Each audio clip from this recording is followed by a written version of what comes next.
Welcome to another edition of Pittsburgh Sportsline live in the BPTV studios. Thanks for watching the show. We appreciate you. And I hear some of you are watching on Comcast 7 only in Bethel Park. The others are watching on Verizon 32 all the way from Nemacolin to Cranberry Wexford, including the city of Pittsburgh and everywhere in between. We appreciate it. And on Facebook, we hit a brand new high, 6,367 likes. Thank you very much. Appreciate that. I'm Al Levine, the Talking Machine. I got Chip Hayner in the middle here and Smoking Jim Frazier on the end there. And our man Ernie was supposed to be a guest, but he had to cancel out again. He said next week he'll be here, so look for Big Ernie Cush next week. He's got a sore paw. Yeah, he got a little banged up. He got a little banged up and doing some things at home, so he's recovering slowly. And we got a lot of great sports for you to talk about. And we start our show each week with What's on Your Mind, and I'm going to do that with Smoking Jim Frazier. What's on your mind? Thanks, Smoking Jim Frazier. The Talking Machine, and if you want the green, Here it comes. you got to see Levine. A little razzle dazzle. Yeah, a little razzle dazzle. And want to give a quick shout out to my favorite three young Pittsburgh Pirates. Adam Frazier, who I really like a lot. What's his last name? Adam Frazier. And Josh Bell. And Tim Tebow. Bring him home. Bring Tim home. I like that swing. Home to where? To the Pirate organization. I think in a couple of years he could be a big league, Major League Baseball player, in my opinion.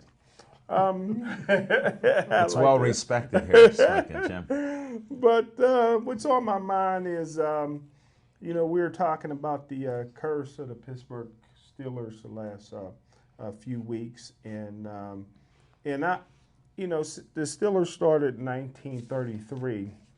And the curse lasted until 1972. And the only thing I can think of is the only thing that could have broke the curse would have been a black Italian. And they got that with Franco Harrison in 1972. But last week we talked about a great player, Bob Ferguson, who was drafted third pick overall in 1962. 1 year he lasted. Yeah, it didn't last till he was out of the league before 63. But here's another reason why the Pittsburgh Steelers were cursed for 40 years until they got the black Italian and to break the curse. In 1955, the Pittsburgh Steelers drafted a quarterback out of Louisville by the name of Johnny Unitas. Took one look at Johnny Unitas and decided to keep Ted Marchibroda and cut Johnny Unitas. And he played 1 year semi-pro football for the Bloomfield semi-pro team. Where were they at? In Bloomfield, Okay. Bloomfield, PA, and Thanks.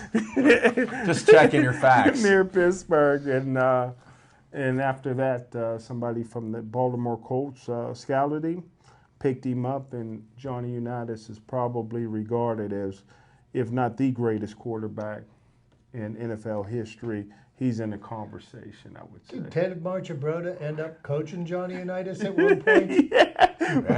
He may have. He He was may the have. head coach of the Baltimore Colts in the 70s. Yeah. Yeah, he might have. So he might have coached Johnny, but that's on my mind. Hey, who gets rid of Johnny Unitas but a cursed team? And I would like to figure out why the Pittsburgh Steelers and what resulted in that particular curse. And that's what's on my mind. Thanks, Smoking Jim. You don't think friends of Art Rooney or anything that were coaches and drinking buddies had anything to do with it? Do you? Was that part of the curse, too? Could be a theory. I don't know what the curse was, but it lasted 40 years. Well, you keep coming up to it. You're the only one talking about a curse. They just thought they were lovable losers. Same old Steelers, but I mean, SOS. But with Johnny Unitas in 1955, who knows how many Super Bowls or championships the And Steelers could another have won. quarterback that the I keep it Steelers now. drafted and cut was Len Dawson. Yeah, Len Dawson was another one. Another Super Bowl winning quarterback. Yeah, Len Dawson. I'm still not in on the curse. And Len Dawson was a local guy from Ohio. He wasn't. He grew up Johnny in Ohio. Unitas was too. Yeah, You it's forgot to true. mention that. That's true. He played against Dan Rooney in high school. Maybe that's the reason why they cut him. I don't know. You gotta check your facts, buddy. Next time you're out there for that free lunch, ask him. Next time you're ready to eat that steak, see if you can find some information out. Ready to eat a steak now. Go ahead. We'll let you go. Chip Hayner, what's on your mind? Oh, thank you, Alan. I've got a couple of things on my mind, but in the first, I'd like to do this first segment or bit for a dear, dear friend of the show and a friend of mine, Erin Ward. And Erin Ward put a post out today that she was curious to find out what our What's on Your Mind segment is going to be, considering all the interesting fluff that we heard on the news in the sports world today. And just to make sure that, Jim doesn't get any ideas, but I think the chances of Tim Tebow ever playing Major League Baseball are about the equivalent of the same chances he has of starting quarterback for the Pittsburgh Steelers this September. Okay? So At least you cleared that up. before you think, he couldn't throw a football. I'm fairly certain he's not going to be able to throw a baseball. And let's not forget, 1 out of every 10 players that go to the minor leagues make it to the pros. And I think he's going to be one of the 9 That don't. that don't. But there's that being said. And before Jim goes ahead and has a bronze bust chiseled for Josh Bell, let me just, and I think Josh Bell at some point is going to be a very good first baseman for the Pirates. Not right yet. In the 21 games since he got sent back down to AAA, he has 0 home runs. He has 2 runs batted in, and he batted .220, with the exception of last night when he hit a grand slam. So, so he finally did wake up, but for 21 games, he wasn't playing like he belonged in the big leagues. And they do say that his fielding leaves a little bit to be desired. That's what he needs to work on. But you asked me what's on my mind this week, and there's a lot of hubbub going on south of the equator.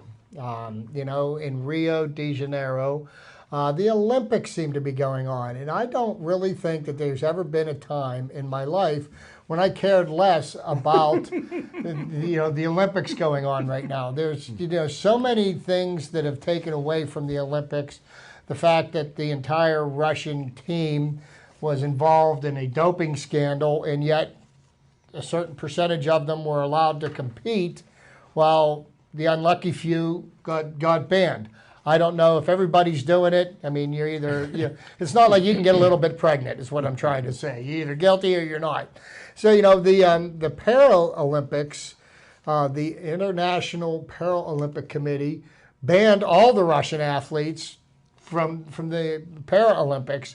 Why not ban them all? But that being said, then there's the fact that the conditions that the athletes have to perform in and live in are deplorable. Now I understand that the waters surrounding Rio are full of human waste. Now you've got people that are running triathlons that have to jump into this water and swim to compete, and then you've got people that are kayaking, people that are rowing and other things, and they tell the athletes, well, just try not to get your head under the water. Who would want to compete in human waste? If you can't provide a better environment for world-class athletes to vie for an Olympic medal, then you know what? Disband the Olympics. Let's forget about it. It was a good thing while it lasted, but they've ruined it. And they ruined it, in my mind's eye, when they really started the professional basketball players coming in. Mm-hmm. Now, who wants to watch Olympic basketball now? It used to really be interesting to watch when you'd watch American college seniors go against the Russians, the pros and beat them. Do you realize there's only been twice in history that the Americans have not won the gold medal? Right. 1972, they lost the gold medal to the Russians. And in 2004, they didn't even play for the gold medal. Argentina won the gold medal. So, all those years. So why do we have to get a team that just beats the living snot out? Is that Is that competition? Is that in the spirit of the Olympics? I don't believe so. I think it's a waste of time and money, but that's what's on my mind. Let's bring it back to Greece where they started it up again every 4 years. That's what they need to do. Just go to Greece. That's over in Europe there. It's a country. Well, smoking and Jim. they do have like a decade to prepare the place. So what did they do? Did they store up human waste for 10 years and then decide to unleash it on the city? No, that's what they do every day. I mean, it's unbelievable. It's a city of 12 million people, and you would think that they would have Sewage. a healthier environment to live in. Well, it's I can't not say everything I want because I don't want to get censored. Yeah. So Well, I'll just leave it where I've left it. it may not be a third world country, but it's surely a second world country, and they have a lot of deficiencies there. And Smoking Jim's not watching the Olympics either. Yeah. He went on a diatribe there yesterday. I'll make it unanimous. I haven't watched it. I've posted up some things with the Olympics, and the Olympic swimming pool looks pretty clear from what I could see in a photo or two. And with Phelps winning his 23rd medal, that's what's on my mind. There's a legend who come back, carry the flag, supporting the USA. You got to give him a lot of credit there. And he's back again. Yeah, and you know what? And I tip my hat to him. But I mean, the Olympic movement, and most of the top world-class athletes that were going to professional athletes that were going to perform didn't go to the Olympics because they don't want to get the Zika virus. All right, let's get to our other segments. Some fiction and fact from Smoking Jim's Almanac. Thanks, Al Levine, the talking machine, and just for Chip's ears only. The millions of people watching us right now don't have to listen to this, but I will say in the last 9 days, Pedro's batting, Alvarez is batting nearly 500 with 6 home runs, and some of them been real bomb. So we miss Pedro, at least I do. But what's on my mind is fiction and fact from Smoking Jim's Almanac. We're going to go back a little ways. I've said time and time again that probably the greatest football player in Gateway history is John Gay. In 1 year, John Gay and Harvey Smith, quarterback Harvey Smith, who's a friend of the show, they upset Penn Hills when they were probably the #1 team in the country with Bill Fralick. And Gateway at that time played at night, but they played a Saturday afternoon game against Penn Hills. It was a big upset. And then Gateway the next week lost in the playoffs at Couple Stadium to a team from Bethel Park. But I remember which that. was a huge upset. But what's fiction and fact from Smoking Jim's Almanac is John Gay's younger brother, Nate Gay, who grew to be about 6'5", 280, and he played on. How old was he?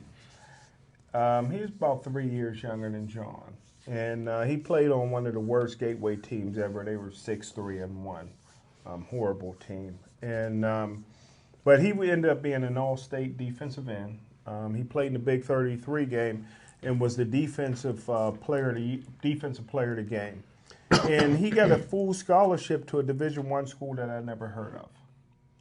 And What is it? And I remember he had mentioned in the paper, and he mentioned in the paper, and he mentioned some other times because he was a boastful guy that he was going to be a 4-year All-American.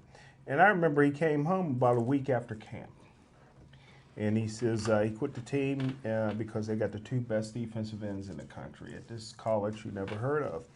Well, that particular year, that particular season, Bill Fralick for University of Pittsburgh was winning every award that a man could humanly win for an offensive or defensive lineman. And he won every award that year except for one. And the one guy that beat him out for one of the awards for the lineman was this guy from this unknown college that I'd never heard of at the time, and he was a defensive end. And he played at a school called Virginia Tech, and his name was Bruce Smith. And Bruce Smith went on to be, all world. Well, I'm And confused. Virginia Tech, you never heard of? at that time, I never heard of Virginia Tech. Really What time until was that? Michael Vick went there. What year was that? This was probably Nate Gay played for Gateway, probably mid '80s. I didn't know there was such thing as a Virginia Tech. I knew there was a Virginia, Yeah. and I You knew there didn't was get a out West much. Virginia. You didn't get out much then. But until Michael Vick went to Virginia Tech, which he didn't never wanted to do, he wanted to go to Virginia, but they didn't recruit him. He kind of put Virginia Tech on the map. Now, Bruce Smith, did he, was Frank Beamer still the coach there at Virginia Tech when Bruce Smith, because I know Beamer was there for 30 years or so, right? Well, I would have to check on that. I'm not sure who the coach was, especially being that at that time I never heard of the school. Mm-hmm. And of course, So you didn't know what a Hokie was. I didn't know what a Hokie was and still don't. And Most people don't. And it was just ironic that here's a guy that's all-state, Big 33 player, defensive player of the year. He goes to camp for a week and comes home and says, I quit the team, man. Gave up the scholarship because they had these defensive ends that was unbelievable. And it turned out to be true. Bruce Smith is the all-time leading sacker in NFL history. And Smoking Jim, Bruce you've done Smith, it again. Bruce Smith did for the Buffalo Bills what Joe Green did for the Pittsburgh Steelers. now let's not go. No, overboard. they got them. Let's He not got go them to overboard. 4 straight Super Bowls. Oh, good And point, even good though point, you good will, point, good point. you know, ridicule them for not winning, there will never be another team that makes 4 straight Super Bowls. That's true. I agree. And there's only one team that's ever done it. I So, agree with that. That's true. you know, it You is an agree, Smoking accomplishment. Jim? Huh? You agree with I him? agree. I don't think anybody will ever go 4 straight. Not even Bruce Arians. Thanks. Another Smoking Jim. Hokie. Well, you know Another what? He is Hokie. never even going to sniff it with Carson Palmer. You know that, right? What? They're What? born this year. Carson Palmer. The Steelers Wait. versus We're talking about Arizona. Carson Palmer, the same one that we've been watching for 13 or 14 the years. number 1 pick overall in the draft. Yeah, and he's Polamalu- really bared a lot Troy of fruit. Polamalu's USC roommate. Argue nice. Let's move on. Hey, I got a message that Aaron Ward is watching the show. Dave Cable just Hey, messaged me. Aaron. So, hi, Aaron. Thanks for watching We Pittsburgh love you. Sportsline. We'll have to get you back on camera soon, sometime in another location. Stay tuned. Go T-Bone. Keep watching. We're going to go to Chips Trivia time right now. Good job. All righty. Well, tonight I'd like to make note of an event that happened on August the 9th, 1976. Something happened that night that had not happened in Pittsburgh in 69 years. And on August 9th, 1976, John Candelaria pitched the first No. no-hitter in Pittsburgh that had been pitched here in 69 years. So, What an accomplishment. An acknowledgement to the Candyman. He One of used the to great live in Pirates. Monroeville. When he pitched that, he lived in Monroeville. There you go. Also, get some dates in baseball to go in here. I guess we'll start at the earliest date, August the 3rd. Cleveland's Satchel Paige made his first major league start, went 7 innings to lead the Indians to a 5-3 victory over the Washington Senators. August 3rd, 1948. The great Satchel Paige.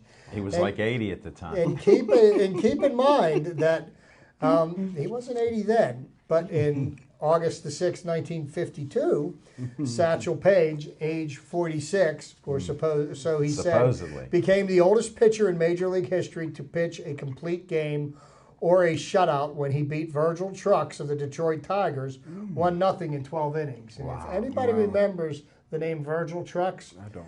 Virgil Trucks pitched back-to-back no-hitters. Really? Yes, and I have talked about him before on my trivia segment. And now he come up again, Smoking Jim. and he You comes missed up it. again. But he ended up getting an Ernie shoulder? I have no idea what happened to Virgil Trucks. But moving on, August the 4th, 1985, Tom Seaver, Tom Terrific, became the 17th 300-game winner in Major League history. I always like to make note of significant events like that. Another significant event that happened on the same day in 1985, Rod Carew of the California Angels got his 3,000th hit. He became, okay, they didn't say which one, so we got that there.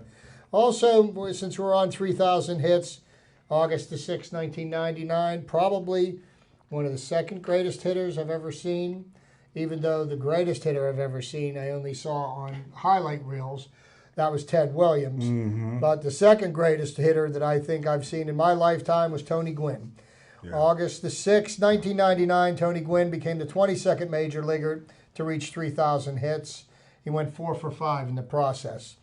And one last thing, and this was the first time this happened in Major League history, and this happened on August the 7th, 1999, the day after Tony Gwynn, but Wade Boggs became the first player in Major League history to hit a home run for his 3,000th hit. Really?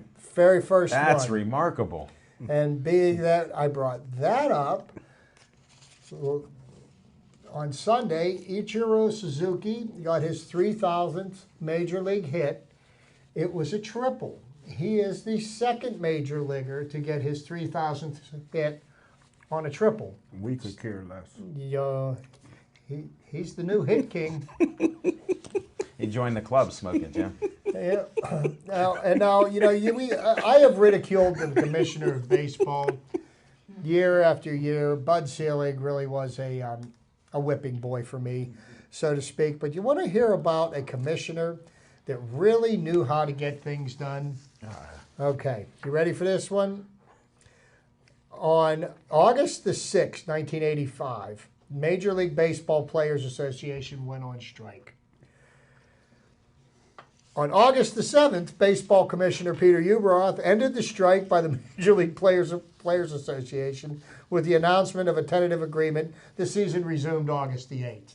Now, is that getting things done, or is that getting things done? That's getting things done. You go on strike one day, the next day, we've got a resolution. Now, that is a man that I think should still be in charge. August the 7th, 2004, Greg Maddux became the 22nd pitcher to get his 300th career win. And I do have to make note of this, even though in my mind's eye, the record is tainted and always will be.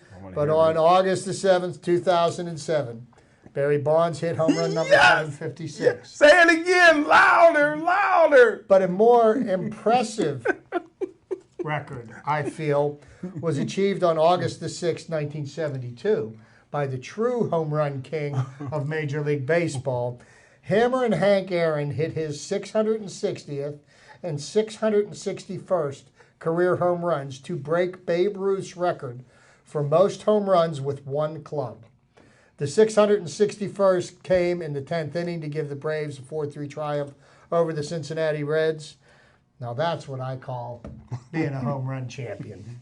And oh, by the way, he never tested positive. But that's what I got for trivia for you folks this week. Hope you enjoyed it. More to come next week. I'm going to make a prediction. A-Rod goes over 700 tonight. A-Rod's not even playing tonight. They're going to let him put the uniform on one more time at home, and then they're going to usher him off to the side. And they want to get rid of him so badly that they're willing to pay him $27 million next year to stay away. Maybe he'll be like Babe Ruth in his last game, hit 3 or 4 bombs. Mm-hmm. If he goes to Forbes Field. Yeah, he hadn't had 3 or 4 hits in the last month. Yeah, A-Rod's another subject for. Well, Kobe shot for 61. It's funny though how now that he isn't able to take illegal performance-enhancing substances, and his skills have deteriorated. He's 45 now. Come on. He's 41. He's 41. But you weren't saying that when he was juiced, right? He was a young man. Oh, so now his age is a factor. So when Yeah. Barry was hitting 70 home runs when he was 45, that's a natural freak thing. Of nature. Yeah, He can still be hitting. a freak of the needle is what he was. Well, I forgot to give an announcement with Olive Oil's Pizzeria. We had a great pizza and steak hoagie from Olive Oil's Pizzeria. Yes, sir. I saw owner Frank. He's opening up a new Olive Oil's Pizzeria on Brookline Boulevard. So stay tuned for an opening of Olive Oil's Pizzeria in Brookline. They're working on it as we speak. Then I got another flyer here. Bethel Park Community Foundation. For you two guys that work on organizations and things in the community, Chip and Smoking Jim, You can get from $100 to $5,000. Just apply at bpcf.org. That's Bethel Park Community Foundation. They accept all applications. Get a form to fill out, and you can apply for $100 to $5,000 for your organization, you two. We're working on it. All right, well, just wanted to make sure we get that out. And then in honor of Joey Fabus, the Joey Fabus Cancer Foundation, Stay Joey Strong. We end each show. Here's a photo of Joey before and after he had DIPG. It's a horrific disease. It's a death sentence. He didn't survive a year after he was diagnosed with DIPG. All the money's donated to try to find a cure and to help the doctors to do that. So stay Joey strong. Game's delayed. Pirate game's delayed. Did you know it was raining down there? They were predicting the chance of some rain showers. Yeah, the tarp was still on the field at 7:05. Is it the same tarp that was on the NFL Hall of Fame field, or is it a different tarp? No. We need to touch on that. Yeah, I touched on it last night. We may do it again. Last night we were on location at Atria's PNC Park for another nice show. We'll be back there August 29th because they do have some home games on Monday. And we'll be back there August 29th. So stay tuned, 7 o'clock to 8 o'clock. We'll have another great show at Pittsburgh Sportsline at Atria's PNC Park. You just come right into the bar and restaurant, and we'll be doing a show on stage there. So check that out. And that's what's on our location there. Now we'll go into some other things. What do you guys got on your mind? Here's one of the things that I thought was kind of interesting over this past weekend. You know, everybody was ready and raring to see a little bit of football. Apparently, the NFL didn't get that memo. But the one thing that I was really proud to see was that Tony Dungy got Donnie Shell to be his presenter at his Hall of Fame induction. And I thought that that was a really good thing that Tony Dungy did because, you know, I know that this man to my left right here feels the same way. Donnie Shell should have been in the Hall of Fame 20 years ago. You know, and because he played on such a team that was so stacked, Sure. you know, he didn't get elected because of the success of his teammates, but Just like guys have been delayed. Look how many Steelers have been delayed over the years that we've complained about not getting in. No, Shell, right back in those days, you had Mel Blount, who was the premier cornerback in the league, and I would find it hard pressed to find somebody who would argue with you to say that Donnie Shell was not one of the premier safeties in the league. That's true. And I'm also equally as glad that Tony Dungy chose Donnie Shell to present him, even though Tony Dungy, in my opinion, didn't deserve to go in the Hall of Fame this early, but that's my opinion. Yeah, I but guess that should keep hope alive for Bill Cowher. the chin. And I think they did it for Cowher and Gruden to open the door for guys that shouldn't make the Hall of Fame until they're about 100. So the chin shouldn't be Oh, in. the chin should be in, yeah, but He doesn't count. yeah, he's an exception to the rule. Oh, your boy Brett Favre went in.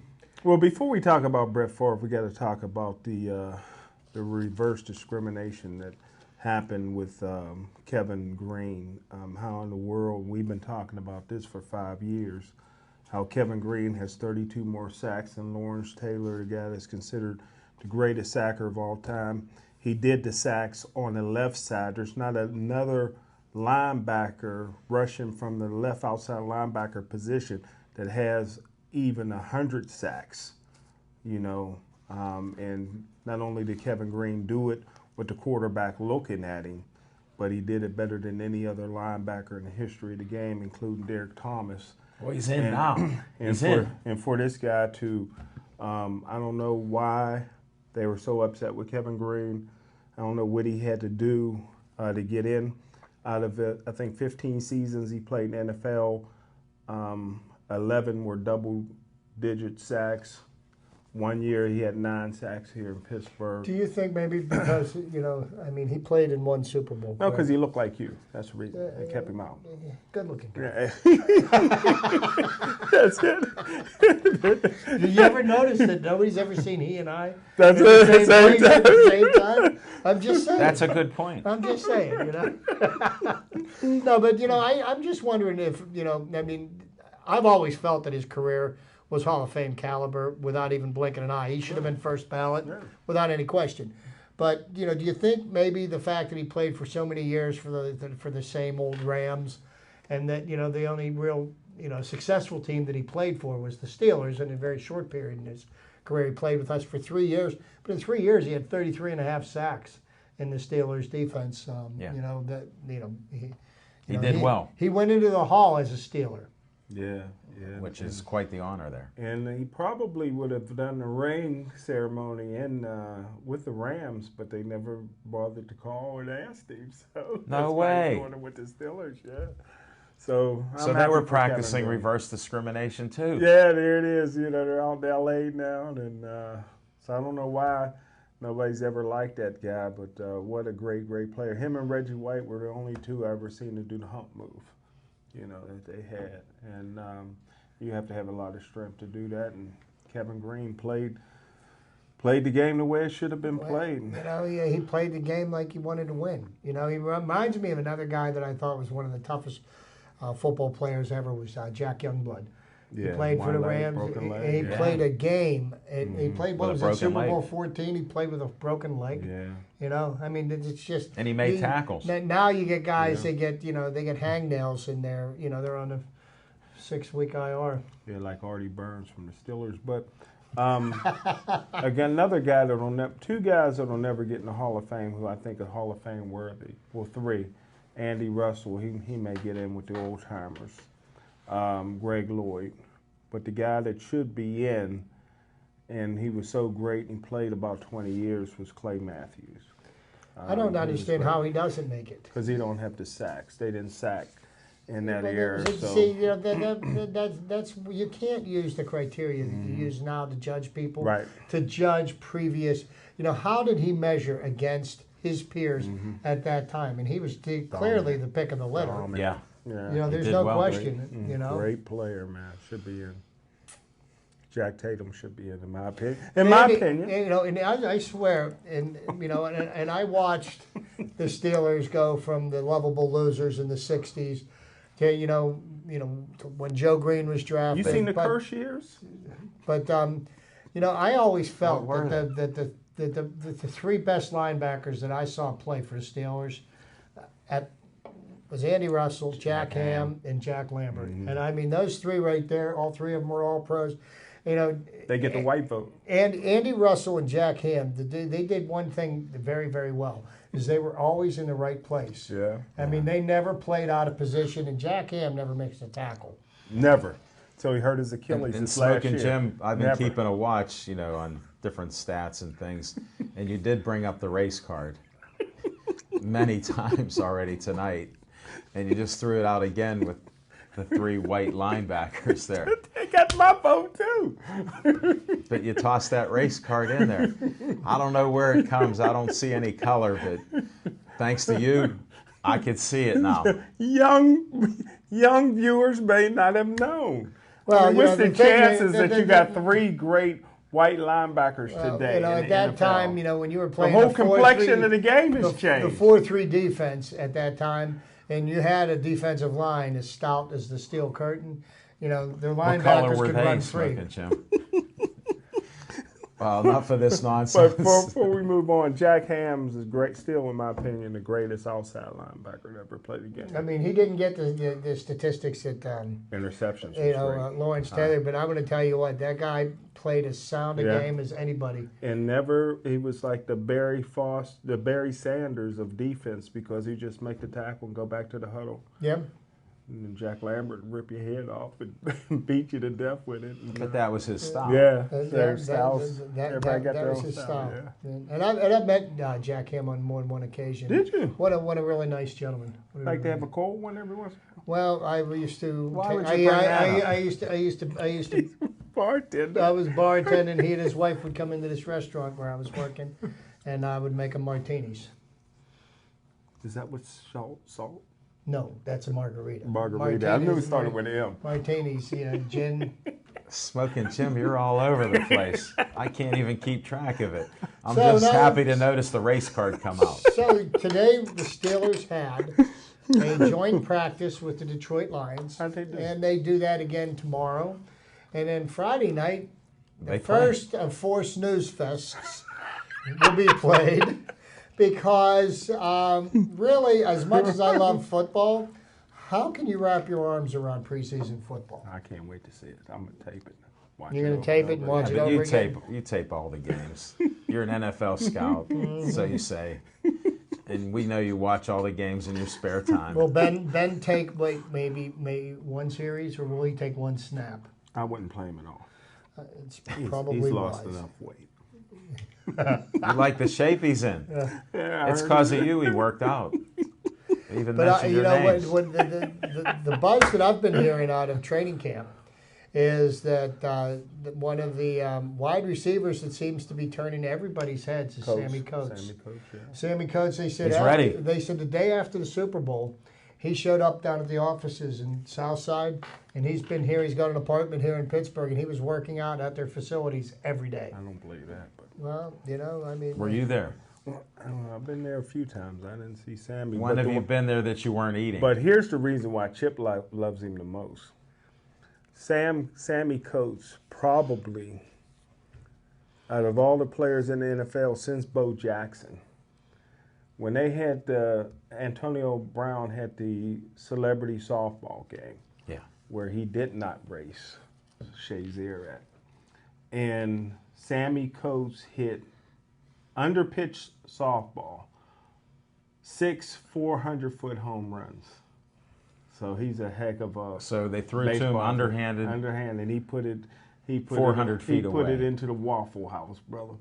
that's that's good Wow. news. But I mean, the Steelers are going to need somebody to step up, take the spot of Martavius Bryant. Martavius Bryant's gone for the year. We still probably at some point I would expect in the next week, Le'Veon Bell's appeal will be heard, and probably by the end of October we should get some kind of a ruling on it. Hey, anything's possible, right? Yeah. But the Steelers like to gloss over the fact that the wide receiver that they drafted in this past draft is already a bust. Artie Burns, the Steelers needed cornerback help. They drafted a kid named Artie Burns who gets more buzz from the high school coaches recruiting his younger brother, who's a great football player and track guy. Already signed a scholarship with Miami to see what high school he's going to play with around here. Artie Burns has been hurt. I mean, what college he's going to play? Yeah, what college he's going to play for. He's only going to be a junior in high school. All the coaches are recruiting him. Artie Burns, not only is he raw, not only did he only play 65% of the snaps at the University of Miami last year, not only did he come out after as a 20-year-old junior, but he's hurt. He's injured, and the Pittsburgh Steelers need cornerback help, and they only drafted one cornerback, and this guy's hurt, not going to be able to help us. Even healthy, he wouldn't be able to help us much because he's raw, and everybody talks about, oh, he's learning a lot by getting burnt by Antonio Brown. How's that learning a lot? That's like somebody going in their sparring partner with Mike Tyson. I'm learning a lot. It seems As that you get knocked out. Yeah, how to get knocked out. It seems that Kevin Colbert and Mike Tomlin have this knack for drafting injured cornerbacks. Thank you. Why not? I mean, I would love everything that I've heard about Senquez Golston. I don't know. I mean, I don't even know if he can play football. I mean, he was at some point or another, he played in college, but as a pro, now that he's getting paid to do it, he's getting paid to do a whole lot of nothing. Okay, he had surgery. He's out 4 months minimum, and I'm sure there's going to be a setback. I keep Probably. forgetting about him. It's just, Well, speaking of the defense, what's your thoughts, Smoking Jim? Well, I think the defense is going to be great. Sean Davis, who we talked about last night, but we didn't bring his name up, is going to make everybody forget about Troy Polamalu. He's that good of a strong safety. Shazier, if he stays healthy, Shazier could redefine defensive football. What do you mean? Good. The way this guy can cover, anticipate, play, blitz, he can do it all. every down player. Right now, he's making Lawrence Timmons expendable. They're not going to redo his contract. And plus the kid from Temple could be coming along next year to fill in for Timmons. And then you got Bud Dupree that's just a freak of nature. They said that he came into camp 20 pounds lighter. He wanted to be quicker, faster. He and Chicolo. Must have gave up ribs. Well, Chicolo I love. Well, Chicolo came in. They both came in. They worked out together. They both came in, lost weight because they were trying to get quicker. You know, they're more explosion off of the snap. But it'll be interesting to see how that plays out. Do you think that there's a possibility, in your opinion, is there a possibility that James Harrison could get let go? How many outside linebackers are they going to keep? Chicolo's make the team, but Dupree's going to make the team. I don't think that they would release James Harrison because I do believe that James Harrison has contributions that can be made to this team. And, you know, you're not going to get the number of snaps out of James Harrison that you're going to get out of Dupree or you're going to get it, out of, think of Shazier. But if you need to spell Bud Dupree for a couple of plays, let him get some oxygen, I mean, who better to fill that void than James Harrison? Because James Harrison still is probably one of the nastiest people in the NFL. And don't forget we got Jarvis Too Slow Jones that's taking up roster spots. Well, you know, he's going to get paid checks for about another 4 months, maybe 5 months, and then, you know. And not that I'm trying to drop the race card. I'm just trying to use an analogy. What race card? Black man with a white name. Don't forget about Travis Feeney, who, in my opinion, is the fastest player on the team. I think he can outrun Shazier, and I'll put money up on that. So AB didn't race Shazier? Yeah, AB got beat. He beat Coates, AB, and Tyrone Wheaton, but he didn't race Travis Feeney, who, in my opinion, is the fastest. He's the fastest guy I've seen on that team. Wow. Yeah. Have you made it out to camp? Or no? No. I don't go in diapers. I don't go watch football in diapers. Yeah, they don't hit. They don't hit. And everybody talks about it. And I love Antonio Brown. Everybody talks about, how he stays after practice and do all that. Yeah, it's because they don't do nothing. It's a country club. If you put it all out on the line during practice, then you need to get your rest as soon as practice is over. You didn't see Lambert and all those guys sticking around because they hit. So now, you know. No, they hit twice a day. They hit. Yeah, twice a day. And practice 3 times a day. Remember, training camp was 2-a-days. And then how, you know, in this day and age in the NFL, you'd have the whole entire team on the injured reserve. Yeah. You know? And it's safety. They did a compromise for a safety deal. Yeah. They're trying to save the players. Yeah, too much saving to me. They're only a piece of meat. And speaking of player safety, you know, what a joke on Sunday to get, you know, have all these people fly in from all over the United States for the Hall of Fame game, you know, for whatever reason they wanted to go see this football game. In Canton? I don't even know. Yeah, they have. You know, I don't even know. You've been there. But anyhow, you drove there. The fact of the matter is, how can you not get a field ready for a game? August, what was the Sunday? August the 7th? You knew last year that on August the 7th of 2016, we were going to have a football game on this field, and we needed to get it ready. How is the field not prepared? Did you see them cleaning it up? Yeah, the hardened paint. That paint was like, how could you play on that? Too old. Right. The paint was too old. But, you know, No, it was fresh. once again, here's the thing. It was too fresh. The NFL, they step in it, and they come out smelling like a rose. They always do, and they just print money. That's all they do. You know? They have a license to print money. Sound like a jealous baseball fan. But I hate the guys on the bubble. Like we talked about before, Donnie Shell should be in the Hall of Fame. But Donnie Shell never would have made the NFL today because his thing was blowing people up. You know, Donnie Shell made the team going down on special teams. He was great. Like that's how Rocky Bleier did it too. Today, and this would have been a game for Donnie Shell, a 5th exhibition game. He doesn't play. They probably send him back to South Carolina State tomorrow.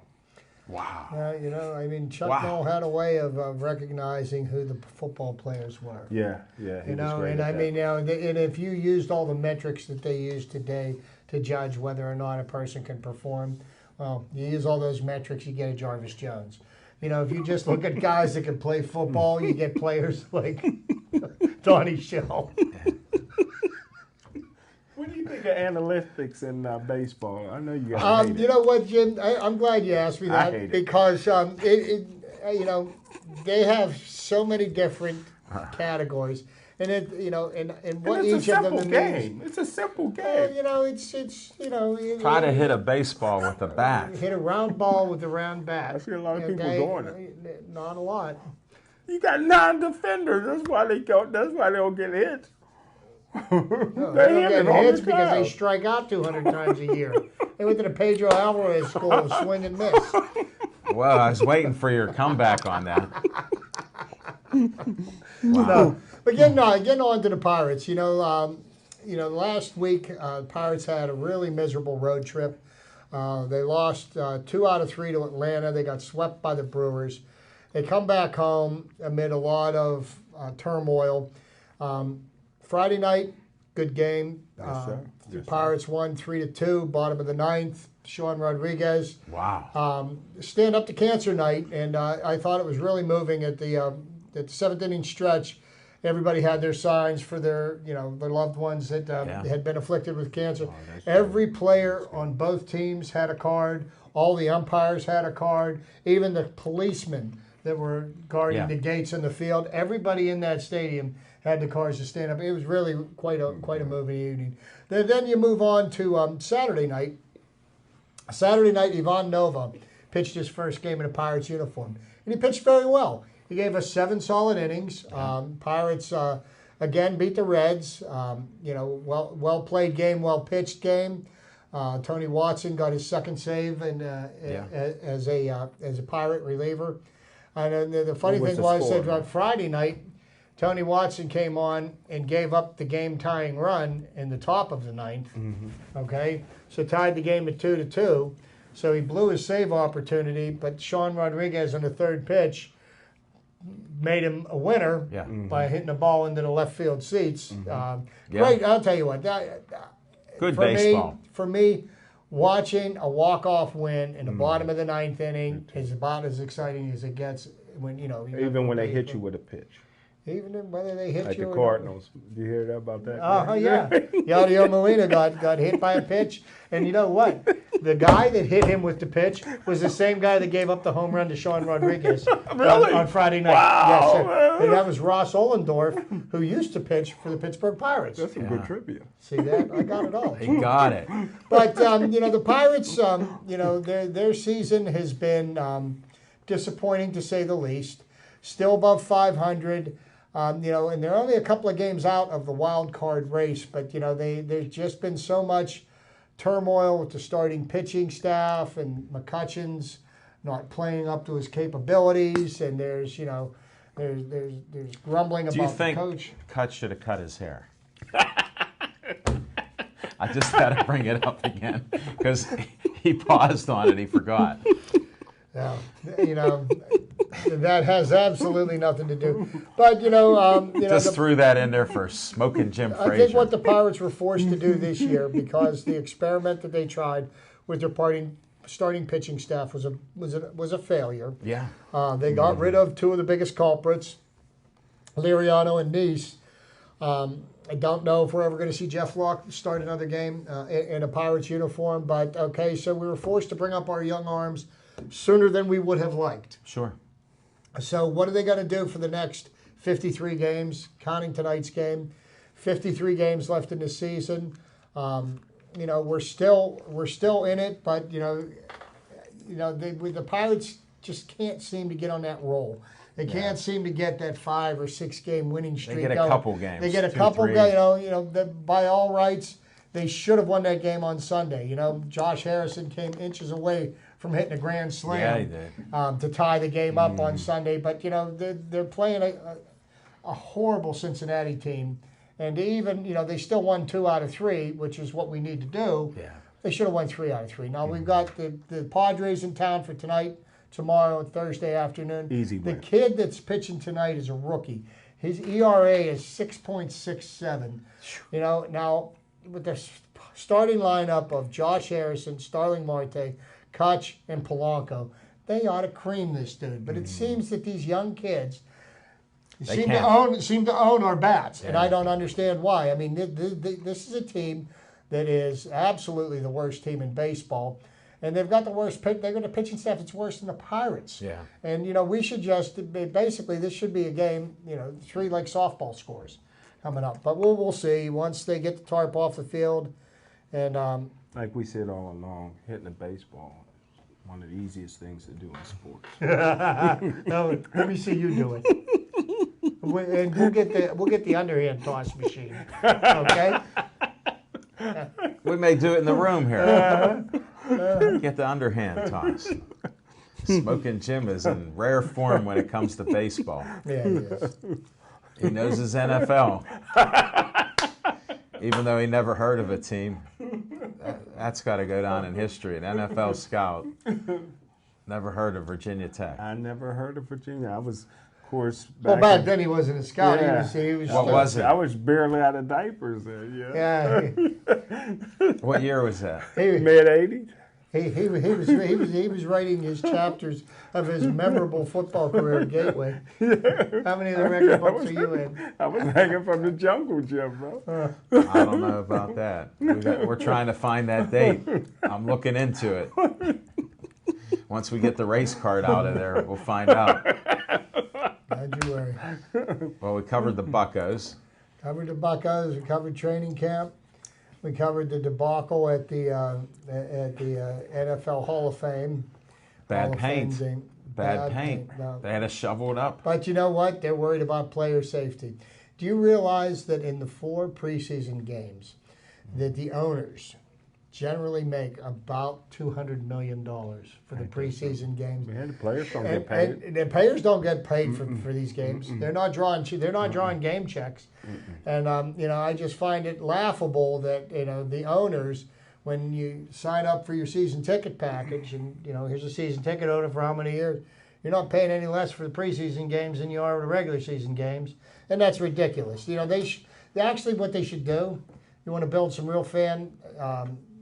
Give them away. Yes, you should give them away. As a matter of fact, I heard somebody mention today that seats in the 500 level at Heinz Field for this Friday night's game, they're going for $10. There you go. But that's not through the Steelers. That's because people they can't give them away. Okay, yeah. That's not bad. $10. They're probably, even Peanut Heaven's probably close to $100 a ticket. Yeah, it's ridiculous. That's 500. And, area. if I'm going to pay the ticket price, I want to see Roethlisberger at quarterback. I want to see Bell. I want to see Brown. I don't want to see them standing on the side. I don't want to see Ben wearing a hat backwards, standing on the sideboard. Still the same uniform. The guys is still the same uniform. They don't play with different uniforms. Huh? But like I said, me and Coach Tomlin, we butt heads every once in a while, even though I have him in the top 5 coaches in the NFL currently. Before I had him between 28 and 32. But he did some things last year that I didn't like. Like you said, Chip, these guys don't get paid for preseason or anything. And Coach Tomlin last year cut a couple players who were drafted and then re-signed them at a lower salary because he felt that they wasn't working hard enough, in his opinion. I thought that was Bush League. Here these guys, and those guys are still on the team now, so that makes me think that, guys are setting the example the wrong way. The wrong way. Well, and I don't know what the specific instances are, but, I do find this a lot in some people, but they feel that they're entitled to a position. And I think, whether you get drafted or whether you sign as a free agent, you got to earn your spot on that team. And you got to want it, and you got to show up every day and work hard. And, just because you were drafted don't mean that you can half-step it through your drills. And, the way to get the message across to people, you got to make an example of somebody. Sometimes it's a good thing. Some people need that kind of motivation. Other times it can blow up in your face. Well, if you want to impress me, you should have traded Martavius Bryant last year. That would have impressed me. Now you have a reason to trade a guy because this is a guy that can't get off that weed. So. No, we'll see what happens with him. Out for a year. As good as he can. Well, yeah, the only fortunate next thing year. is Does he that we get a don't. ring? Does he get a ring if they win the Super Bowl? Not this year, but they still, because he's not under. Well, he's not. But I mean, we'll still have him control of him for Yeah, 2 years yeah. after, so we don't lose a year like we're losing with Senquez Golston his So- second year. And then then you have somebody like Jarvis Jones who collected paychecks for 3 years Yeah. and spent. But he was on the field. Well, he was. Only way I would let Martavius Bryant come back for the Steelers if he snitched on his drug dealer. Other than that, he can't come back. Why do you even want that? Because he's probably got the whole team.